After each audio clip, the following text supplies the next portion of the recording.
பிரியமானவர்களே, இயேசு தமது சீஷர்களை பார்த்து, இவர்கள் என் தாய் என்று சொல்லி அந்த அன்பை அவர் வெளிப்படுத்தினார். என் பிதாவின் சித்தத்தை யார் நிறைவேற்றுகிறார்களோ அவர்களே எனக்கு தாயாகவும் சகோதரனாகவும் சகோதரியாகவும் இருக்கிறார்கள் என்று.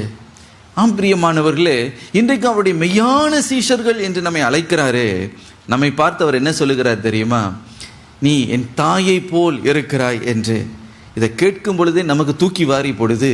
ஏனென்றால் நமக்குள்ள ஒரு எண்ணம், போய் நான் யாரு, நான் ஒரு பாவி, எனக்கு என்ன தகுதி, என்னை போர் அவர் தாய் என்று சொல்லி கூப்பிடுவதற்கு எனக்கு என்ன தகுதி இருக்கிறது? அதை நாம் கிரகித்து கொள்ளவே முடியாது. தேவனுடைய அன்பை நாம் புரிந்து கொள்ளவே முடியாது. ஏனென்றால் நம்முடைய குறுகிய மூளையினாலே அதை ஏற்றுக்கொள்ளவே முடியாது. ஆனால் நம்மை பார்த்து அவர் சொல்லுகிற காரியம் என்னவென்றால், தாயே என்று அவர் அழைக்கிறார். ஹல்லேலூயா.